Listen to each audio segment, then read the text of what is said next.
right, guys, what's up? It's Jack, and welcome back to another video. So, Splitgate 2 earlier today, as of the time of this recording, had their next weekly review, and the big highlight, of course, and rightfully so, and I'm pretty sure everybody can agree, is that they are working on fixing the game and its multiple issues. So we're going to be highlighting in terms of the meat and potatoes of what was discussed today.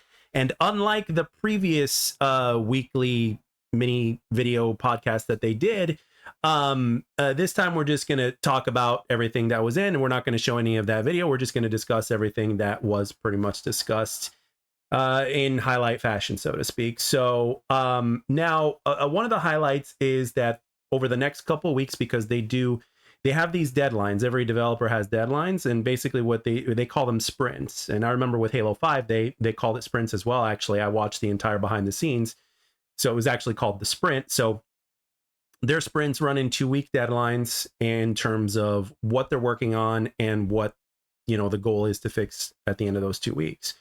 So they're going to be spending that time fixing the bugs and just making the game better, as well as its issues. So now one thing, though, on the good side, though, is that for the most part, probably not 100% completely, but it's in a much better state now.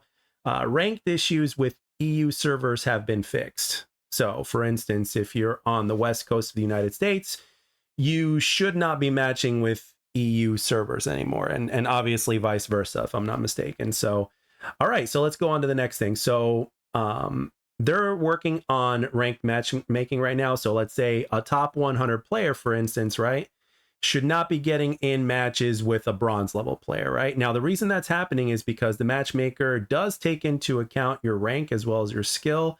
And at the moment, the rank part is not working properly. So it's currently happening to where a very well-skilled bronze level player, for instance, may match against a top level 100 player in the same lobby, which is not what they want. So that's one of the things that they're working on, and a fix will be coming soon for that.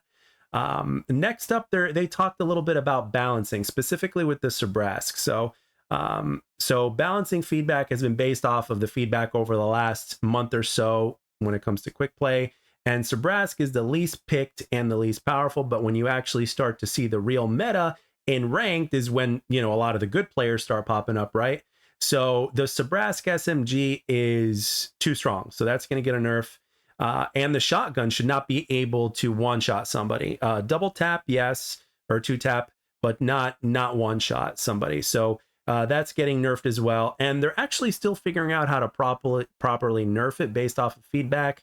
So I'm sure some of you guys are going to be very vocal about that. So those are pretty much a couple of changes that are happening with the Sabrask, because apparently in rank, the Sabrask is the one faction. It was mentioned in the previous one that in pubs it's the least picked, but when it comes to ranked, it is the most picked. And the funny thing is, in stream earlier today, right before recording this, I was actually using the Sabrask because I'm working on my gold camo for the Trailblazer. And let's just say after a while, you get used to it. And once you go through that transition, you get used to things. Everything starts to become apparent. As a matter of fact, I picked up a Sabrask submachine gun and I was like, this gun is broken. And, you know, just by picking it up from the ground and getting a handful of kills in an easier fashion. So, and everybody on stream was telling me, they were like, yeah, Jack, because I don't use submachine guns. I have yet to use any, and I probably will. But the thing is, like, I haven't used it, so I picked it up and I'm like, what the heck is this? So yeah, definitely can use a nerf. So one other thing is that they also request to the community to please be specific about issues that you're having with the game, compared to just complaining without specific details, right? It's one thing when you say ranked sucks, and it's another thing when you say ranked sucks, but then you start to go into specifics about what it is that the issues that are occurring, you know? Obviously, one of the things on this channel, I've always been getting you guys involved. Obviously, it just works very well that way, and we do know that the devs are watching. So this channel, as well as some other channels, as well as their channel, can also be used as a community feedback. And they're actually working on making that even better in terms of community feedback to devs and vice versa, in order to get the message out faster, more consistent, and more clear. I know that. So anyway, let's keep going here. So Next up, we have a challenges bug going on right now that we all know about. So they're actually going to be rewriting the entire challenge system, which is basically the same way that they did with the challenges for camos, because the challenges for camos are obviously working, thank goodness. And those were written with the new system because this is brand new. The old system is what the current daily challenges and weeklies and monthlies like that were written on. So what they're going to do is they're putting a halt to that completely and basically rewriting that whole thing. So so that's basically how that's going to work. So I would probably say you can definitely expect a fix with that to happen within the week or two, within the next few weeks, because again, 2-week sprints. And that's definitely one of the things that they're rewriting. And then there's probably other things that go into it as well. It's like rewriting, retesting, making sure everything's working, making sure no bugs are present, and just testing everything when you add that one in for obvious reasons. So next up, challenges were actually the reason why they had server outages, as crazy as that sounds, according to the CEO. And they had both of the founders in the game in that podcast as well, just an FYI. So when that happened, the first step was to put out the fire, right? So when they had the server issues, they basically had to quote unquote put out the fire. And then they had no choice but to rush it at a time from beta to launch, as they had to keep their promise to get ranked and mastery challenges out to the community as soon as possible. But also now they actually have to go back and fix these challenge problems as opposed to putting band-aids on them.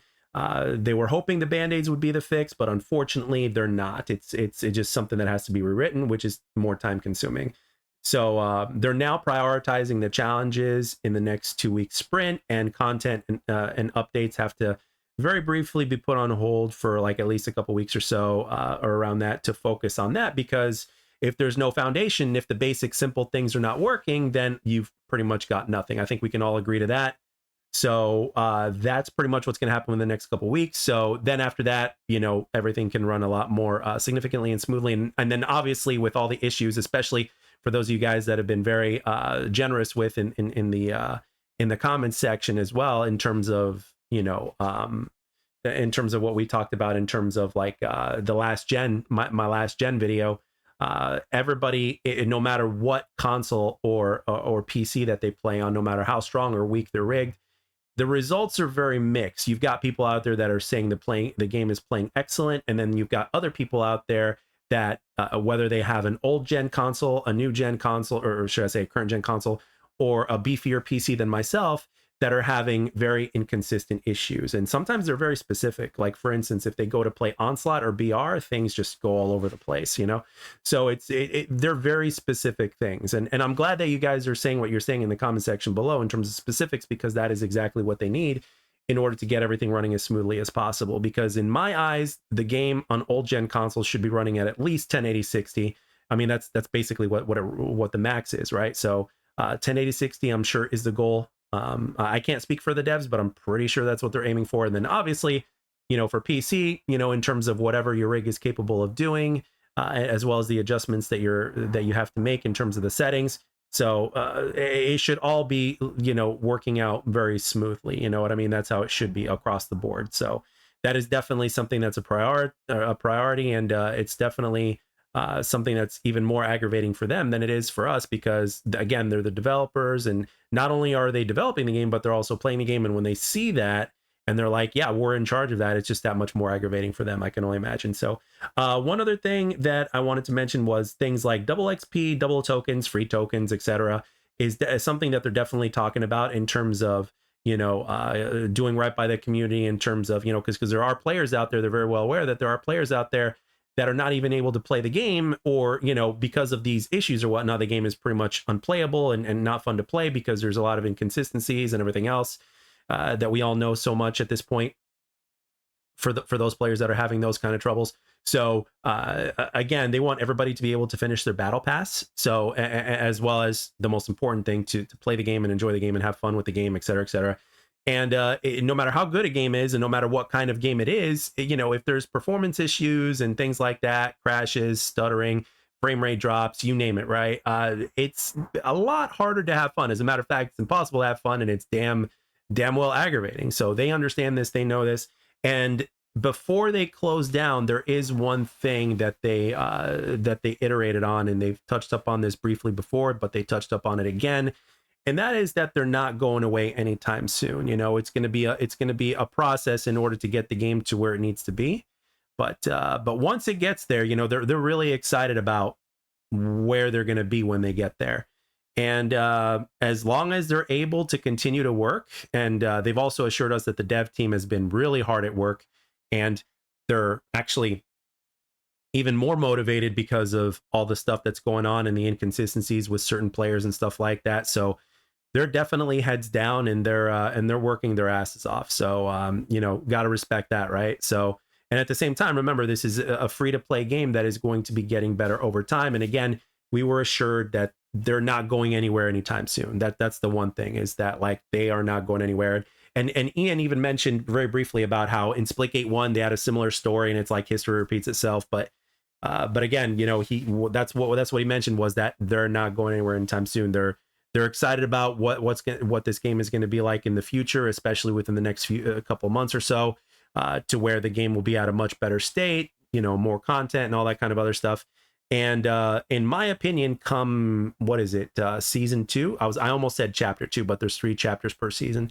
You know, by the time we get to season 2, you know what I mean? When season 2 releases, I'm pretty sure that these guys have the mindset of, and again, I can't speak for them, but if I was in their position, I'm pretty sure I would have, they'd be thinking something along the lines of the same thing, to where when season 2 comes out, which is obviously big, right? When it comes to a free to play game, whenever a new season comes out, it's something to where it's like, it's almost as if, you know, the community is, especially the ones that have left, have pretty much the mindset of, okay, let's check these guys out now in terms of the changes within season 2, right? So they know they got to get all these important things fixed, not just by season 2, but also to give the players more. And for me personally, like, I think that now, obviously this may be too much, but at the same time, this is what I'm thinking. I'm thinking that if things go smoothly and things go well, not only will all the bugs be fixed, and hopefully all of the performance issues fixed, if not majorly fixed, to where people will start to see a major difference, you know, to where, like, let's say we're at 90% of the bugs squashed and people are having a lot more fun because the game is working the way it's intended to,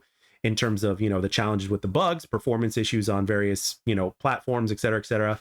And then of course you got your next season, which would consist of, let's say, you know, map or maps, you know, game modes, obviously. And then obviously things like new weapons, right? New weapons, new battle pass, et cetera, or the beginning of a new battle pass, because we got mini battle passes and stuff like that.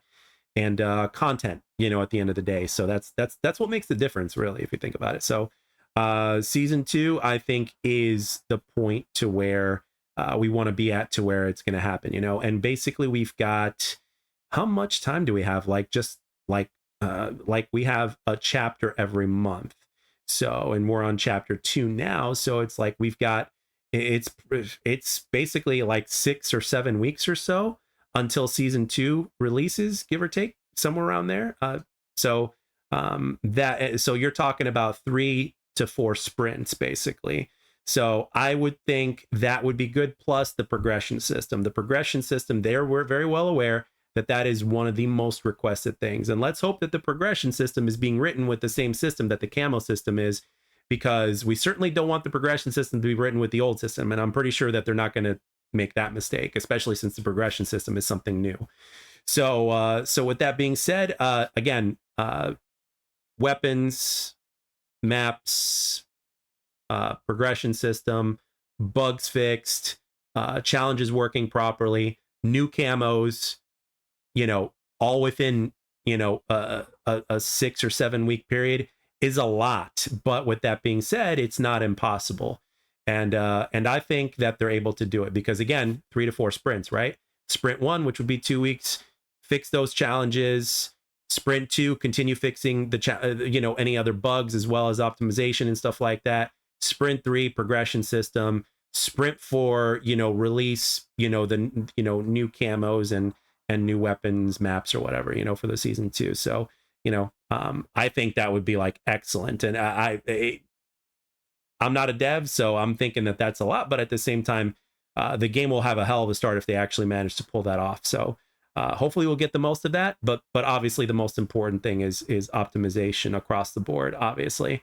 And then after that, we can get the ball rolling and go back to focusing on the next bit of content and everything else that they have to bring us. So yeah, so hopefully chapter 2 will be all about the progression system and then everything else that they were previously planning on. So with that being said, guys, I want to know in the comment section down below, are there any specific expectations that you guys have for season 2 coming up, and where you would like the game to be? So, and again, if there's anything specific that you guys are having issues with that you want to address specifically in this video in terms of them mentioning those specific things here in terms of what was discussed, let me know in the comment section down below. And as always, I'd like to thank everybody for taking the time to watch and or listen. I hope you enjoyed the video, and I'll catch you guys on the next one.